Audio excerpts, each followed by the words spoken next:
Fala pessoal, tudo bem? Professor Diego Nieto aqui na área. A gente vem aqui para conversar sobre um teminha especial, um teminha que muita gente tem dificuldade, que muitos colegas, inclusive advogados já formados, têm dificuldade e que a gente vai dar aqui um papinho simplificado, né, sobre audiências. Esse também é um tema que cai na prova da OAB, que vez por outra cai na prova da OAB, sempre interligado ou com defesa, ou com ausência do reclamante, ausência do reclamado, ou com provas. Mas aqui nesse videozinho eu vou falar somente um pouquinho da audiência. Depois a gente vai ter um vídeo de provas, né? Em outro vídeo a gente vai focando em cada parte, tá bom? Então vem comigo que eu vou te mostrar.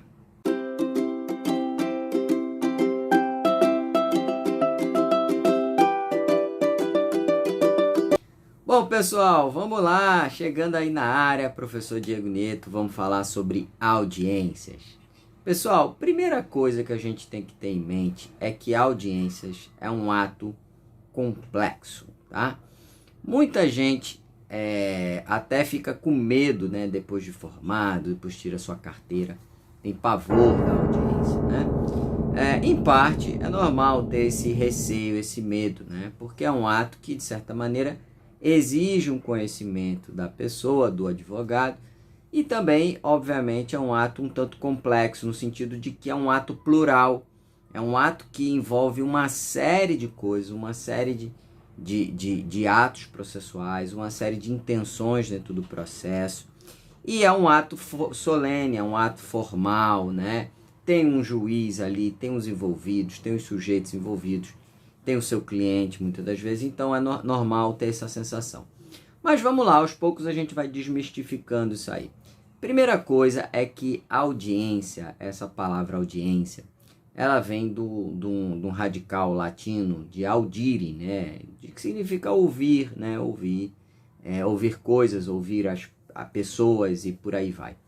A ideia da audiência é justamente fazer um ato, como eu disse, complexo, de não só ouvir as partes, mas sim ouvir as partes, ouvir as provas, ouvir as testemunhas, possibilitar a conciliação, que é um princípio muito forte no direito do trabalho.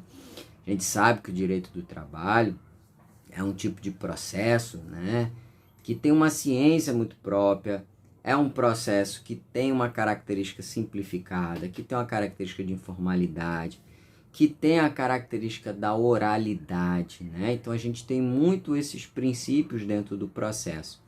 Permite, inclusive, o jus postulandi, né? Vocês sabem que o jus postulandi é um princípio, né, cardeal do processo do trabalho e permite às partes, autor e réu, reclamante e reclamado, conduzir inicialmente seu processo, né?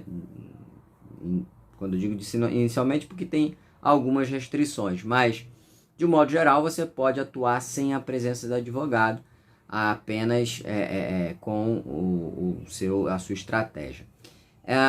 Bom, nesse sentido, eu quero primeiro falar que o processo trabalhista é um processo de audiências, né? A característica do processo trabalhista já é, pela sua essência, pelos seus princípios, um tipo de processo que acaba exigindo e acaba tendo muita audiência, né? Diferentemente de outros tipos de processo, né, como processo tributário, e até outros tipos de causa que você não vê, às vezes, tanta audiência. Mas não quer dizer que todo o processo trabalhista vai ter audiência, tá? Porque a finalidade da audiência é produzir todos esses atos, né, fazer uma tentativa conciliatória, fazer a produção de provas, ouvir as partes, né, ouvir eventualmente testemunhas, mas nem todo o processo você vai ter todas essas necessidades através da audiência. Você pode realizar a ouvida das partes de forma informal, vamos dizer assim, extraprocessualmente, né? Ou seja, as partes podem tratar de algo conciliatório, né? Desenvolver algo conciliatório, mesmo sem ter uma audiência específica para isso. Mas vamos falar da regra geral, né? Da lógica geral. Então, em regra, o processo trabalhista tem audiência, tá? seja o processo dissídio individual, a reclamação trabalhista no procedimento ordinário, ou seja, a reclamação trabalhista no procedimento sumaríssimo. E no procedimento sumário também, para quem ainda não tem muito bem definido esses procedimentos, a gente tem também aula sobre isso, né, sobre procedimentos, mas é muito fácil, basicamente aqui só para esclarecer, você tem no direito do trabalho, no dissídio individual, nas relações individuais de trabalho, né, numa reclamação trabalhista, nos processos individuais, basicamente 3 tipos de procedimento: o ordinário, né, que é acima de 40 salários mínimos, o sumaríssimo, que é menor ou igual a 40 salários mínimos, e o sumário, que é de 0 a 2 salários mínimos. Cada procedimento desse tem uma dinâmicazinha própria, né, tem uma lógicazinha própria, tem uma nuance própria. Mas basicamente, vamos falar aqui, no procedimento ordinário, quanto no sumaríssimo, quanto no sumário, a lógica é que as audiências fossem sempre unas, né? Fossem contínuas, como diz lá para o procedimento ordinário. No artigo 849 da CLT, a audiência deve ser contínua. Mas, eventualmente, pode ter esse fatiamento, esse parcelamento da audiência em 2 audiências, né? Em 3 audiências até, vamos dizer assim, que é chamado de audiência em continuação, né? Muitos chamam essa expressão, que é uma expressão até que a própria lei, lá no parágrafo 1º lá do artigo 849 da CLT, coloca que se se não for possível a audiência ser una, se ela se concluir naquele dia, o juiz marcará para a próxima data desimpedida, né? Marcará a continuação para a próxima data desimpedida.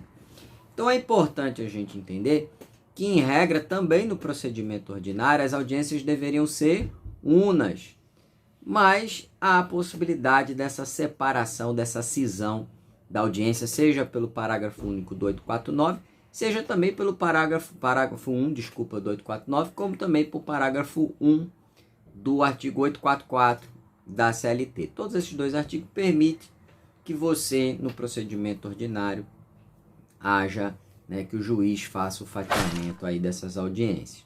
Bom, no procedimento sumaríssimo, a gente também tem audiência una, vamos dizer assim, né?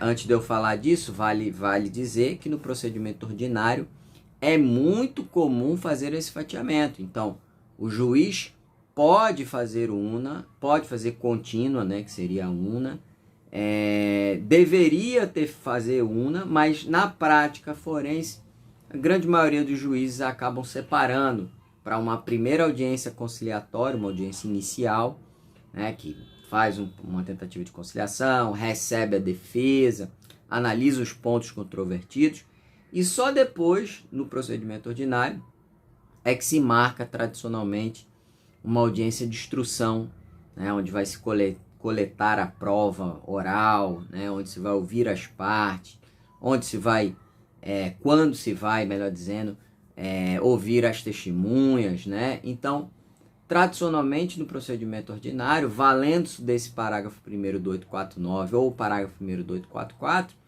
o juiz faz esse rompimento, ele faz essa separação entre uma primeira audiência e uma segunda audiência. Mas vamos para o sumaríssimo. No sumaríssimo, no caso sumaríssimo, a própria lei já coloca lá no 852C que as audiências serão unas. E aí essa expressão una, ela é muito própria do sumaríssimo, tá, gente? No ordinário a gente não usa muito essa expressão una, né? Usa como audiência contínua, né? Que seria uma ideia de audiência una também, tá? Mas é uma questão de expressão, de lógica de expressão. Bom, então o 852C da CLT coloca lá para o sumaríssimo as ações menor do que 40 salário menor ou igual a 40 salário mínimo, que você tem que fazer audiência una e que todas as provas deverão ser tratadas e resolvidas em mesa de audiência, né, e serão definidas já ali. Mas a própria lei também coloca lá no 852H, né, a possibilidade de que, se houver a interrupção, né, necessariamente por algum motivo, né, sei lá, um laudo pericial que ficou pendente, é uma prova ulterior que não pôde ser produzida até então. E aí o juiz vai fazer o quê? Ele vai fazer o interrompimento, né? Ele vai interromper essa audiência de instrução essa audiência una, e vai marcar uma próxima audiência, né, que a própria lei coloca como audiência em prosseguimento. Ele vai marcar em até 30 dias essa audiência, salvo motivo devidamente justificado. Como é que eu gravo esse prazo de até 30 dias? Veja, a própria lei coloca no sumaríssimo que a causa no sumaríssimo tem que ser apreciada em até 15 dias, né? A gente sabe, né, que isso daí está lá no 852B da CLT. A gente sabe que esse prazo, do ponto de vista prático, é um prazo meio difícil de ser cumprido. Mas é um apontamento legal, uma orientação legal. E para a prova de OAB, prova de concurso, você tem que estar ligado, porque é cobrado sim. Então, em 15 dias, teria que resolver a causa no sumaríssimo. Mas tradicionalmente sabemos que não se resolve. E aí como é que eu gravo esse prazo de 30 dias para a remarcação, para a marcação da audiência em prosseguimento? É só eu lembrar que é o dobro disso, né? Então em até 30 dias eu vou ter a marcação da audiência em prosseguimento. Bom, um detalhe importante para a gente falar também das audiências, né, de qualquer dos ritos, tem a ver com o local, tem a ver com o horário. Qual é o local das audiências? O local da audiência é a sede do juízo, a sede da Justiça do Trabalho, né? As audiências físicas, presenciais, né? A gente sabe que no período de pandemia os tribunais adotaram, né, algumas audiências telepresenciais, juízo digital, mas isso não é a regra do jogo, né? Então aqui a gente está trabalhando muito com a regra do jogo para a gente primeiro aprender a regra. Eu sempre digo, aprenda a primeira regra, ok? Então, o artigo 813 da CLT já coloca lá que o local da realização da audiência é o local do juízo.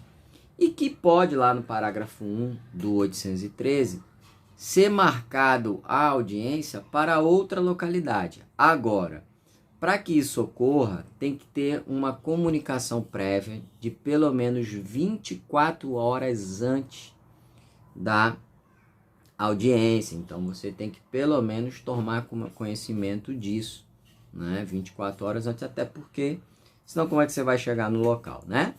Então isso é um ponto importante a se observar aí no 813. Um outro ponto muito interessante são os horários. As audiências, pessoal, só podem ser realizadas em dias úteis, em dias de expediente, dias úteis. E de que horas a que hora? De 8 às 18. De 8 às 18 é o horário padrão que a justiça adota aí. Obviamente cada TRT pode criar seu horário e não pode passar de 5 horas, né? Salvo uma justificativa imperiosa aí que o juiz vai ter que declinar. Um outro detalhe também, pessoal, é que, 2 detalhes. Primeiro, que não há tolerância de horário. Eu até brinco, missa se espera na igreja e audiência se espera no fórum, se espera lá na frente da vara lá para ser chamado. Então, a OJ 245 da SDI 1 do TST coloca lá que não há tolerância por atraso, seja do reclamante ou do reclamado. Não pode ter, 1 minuto atrasou, pode perder a audiência, pode levar a revelia, pode levar o arquivamento. Bom, e diz também lá o 815 da CLT que o juiz, caso o juiz atrase, né, não compareça ao local designado, à hora designada e ultrapasse 15 minutos, as partes podem se retirar do local. E aí um detalhe, não é que o juiz está lá trabalhando e atrasou os trabalhos, né? Atrasou a primeira audiência, a segunda, não é isso. É que o juiz não chegou, não compareceu em até 15 minutos da hora designada. A gente está atento nisso, tá bom? Bom, para a gente fechar, você que chegou até aqui, né, eu gostaria de falar também que o juiz é quem, vamos dizer assim, manda na audiência, né? Entre aspas, é uma palavra meio pesada, manda, mas o juiz tem o poder de policiamento na audiência. Ainda porque a própria CLT, no artigo 765, concede o próprio modelo de gerenciamento da audiência é dado pela lei um poder amplo de condução do processo ao magistrado, né? A gente tem esse princípio dentro do direito processual, que o magistrado, de certa maneira, centraliza ali, né? As perguntas, por exemplo, são sempre por intermédio do magistrado, exceto se ele permitir que faça diretamente, a parte ou a testemunha, né? O sistema presidencialista, né? Então, o próprio 816 da CLT, o 360 do CPC também coloca que o juiz que conduzirá lá e manterá a ordem dentro da audiência, seja a audiência inicial, seja de instrução, seja qual for. Bom, meus queridos, era isso que eu queria trazer aqui uma noção introdutória sobre audiências, né? Lembrando que eu posso ter audiência inicial, depois eu posso ter audiência de continuação, né? Audiência de instrução, tradicionalmente, isso muito no procedimento ordinário. E, tradicionalmente, no procedimento sumaríssimo, eu vou ter audiência una, tá? Bom, é isso que eu queria dar uma noção sobre esse ato, o que envolve esse ato. A função realmente é essa, ouvir as partes, ouvir as testemunhas, possibilitar acordo, tentar acordo, resolver as questões probatórias, resolver as questões controvertidas.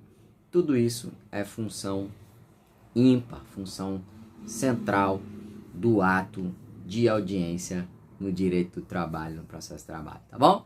Bom, se você gostou desse vídeo, se esse vídeo lhe ajudou de alguma maneira, dá um like, segue a gente aqui no canal, tamo junto, estamos sempre botando aí informações relevantes para vocês aí em direito do trabalho, tá bom? Um abração, fique com Deus, TIP é para fechar.